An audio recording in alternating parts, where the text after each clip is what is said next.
Psalm chapter 76. In Judah God is known. His name is great in Israel.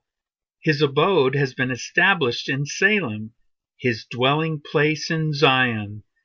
There he broke the flashing arrows, the shield, the sword, and the weapons of war.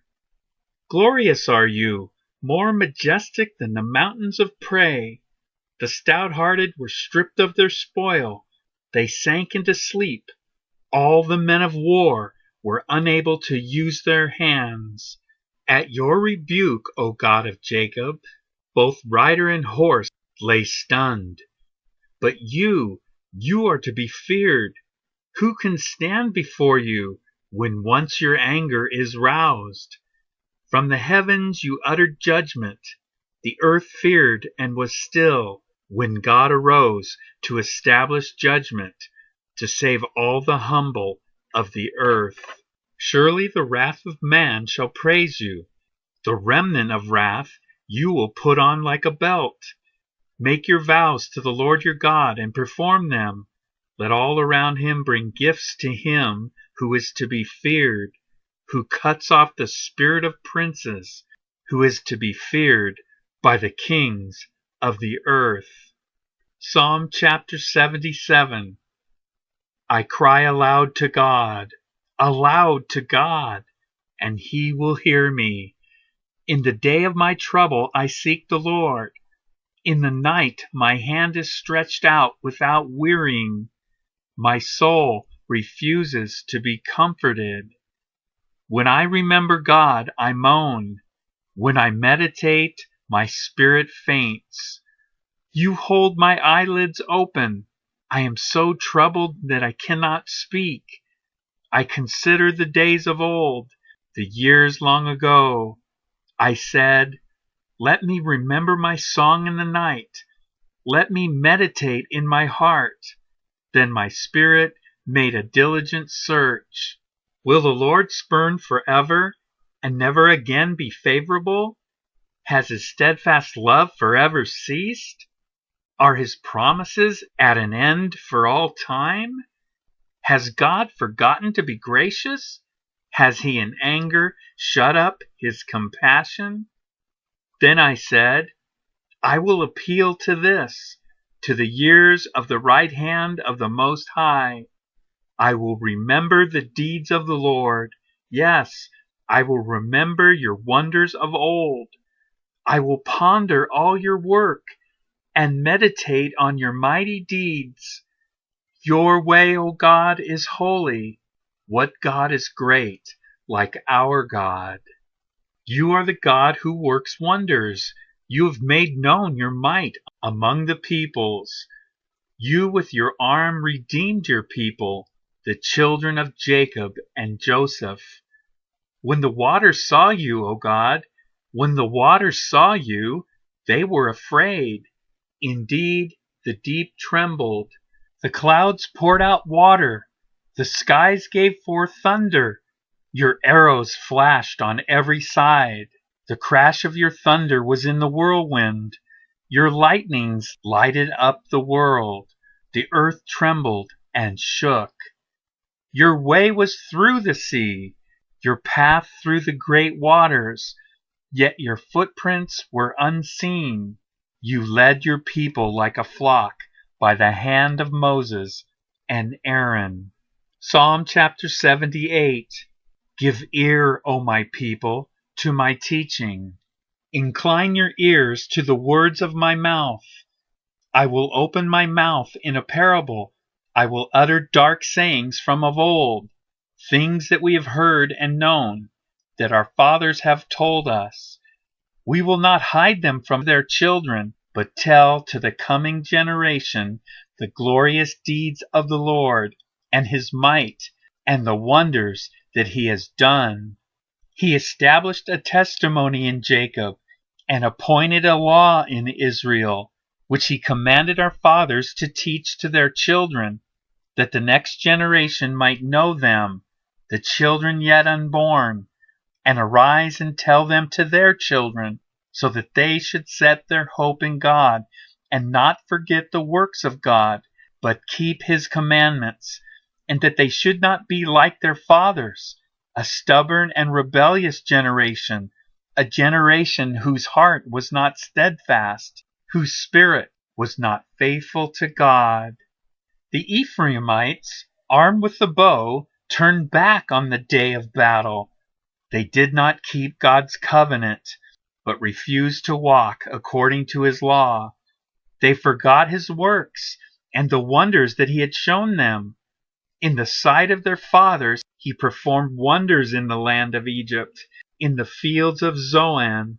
He divided the sea and let them pass through it, and made the waters stand like a heap. In the daytime he led them with a cloud, and all the night with a fiery light. He split rocks in the wilderness, and gave them drink abundantly as from the deep. He made streams come out of the rock, and caused waters to flow down like rivers. Yet they sinned still more against him, rebelling against the Most High in the desert. They tested God in their heart by demanding the food they craved. They spoke against God, saying, "Can God spread a table in the wilderness?" He struck the rock so that the water gushed out and streams overflowed. Can he also give bread or provide meat for his people? Therefore, when the Lord heard, he was full of wrath. A fire was kindled against Jacob. His anger rose against Israel, because they did not believe in God and did not trust his saving power. Yet he commanded the skies above and opened the doors of heaven, and he rained down on them manna to eat, and gave them the grain of heaven. Man ate of the bread of the angels. He sent them food in abundance.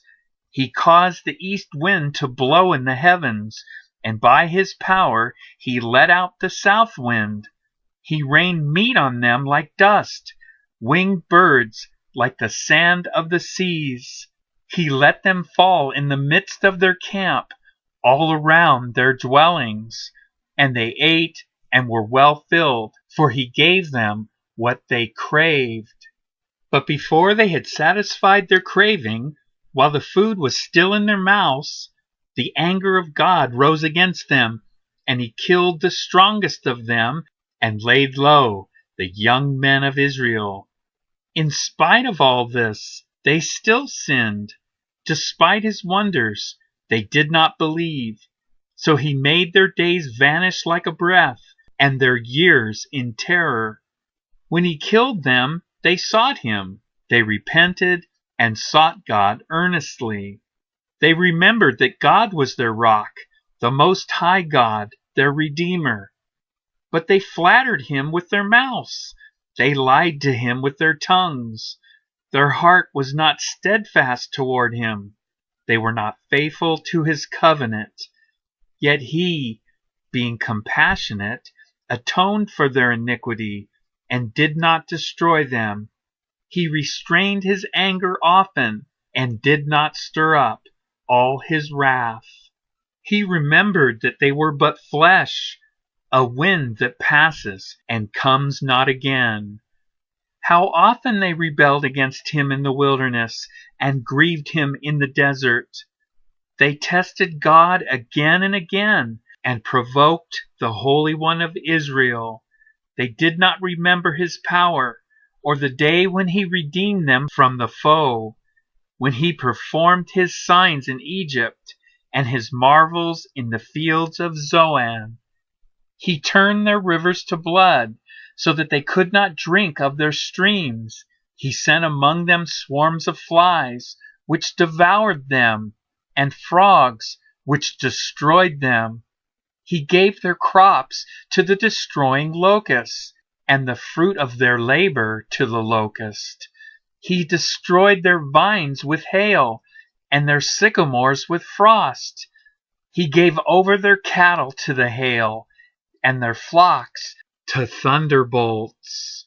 He let loose on them his burning anger, wrath, indignation, and distress, a company of destroying angels. He made a path for his anger. He did not spare them from death, but gave their lives over to the plague. He struck down every firstborn in Egypt, the first fruits of their strength in the tents of Ham. Then he led out his people like sheep and guided them in the wilderness like a flock. He led them in safety so that they were not afraid. But the sea overwhelmed their enemies. And he brought them to his holy land, to the mountain which his right hand had won. He drove out nations before them. He apportioned them for a possession and settled the tribes of Israel in their tents. Yet they tested and rebelled against the Most High God, and did not keep his testimonies, but turned away and acted treacherously like their fathers. They twisted like a deceitful bow, for they provoked him to anger with their high places. They moved him to jealousy with their idols. When God heard, he was full of wrath, and he utterly rejected Israel. He forsook his dwelling at Shiloh, the tent where he dwelt among mankind, and delivered his power to captivity, his glory to the hand of the foe. He gave his people over to the sword, and vented his wrath on his heritage. Fire devoured their young men, and their young women had no marriage song. Their priests fell by the sword, and their widows made no lamentation. Then the Lord awoke as from sleep, like a strong man shouting because of wine, and he put his adversaries to rout. He put them to everlasting shame. He rejected the tent of Joseph. He did not choose the tribe of Ephraim, but he chose the tribe of Judah, Mount Zion, which he loves. He built his sanctuary like the high heavens, like the earth, which he has founded forever. He chose David his servant, and took him from the sheepfolds. From following the nursing ewes, he brought him to shepherd Jacob, his people, Israel, his inheritance. With upright heart he shepherded them, and guided them with his skillful hand.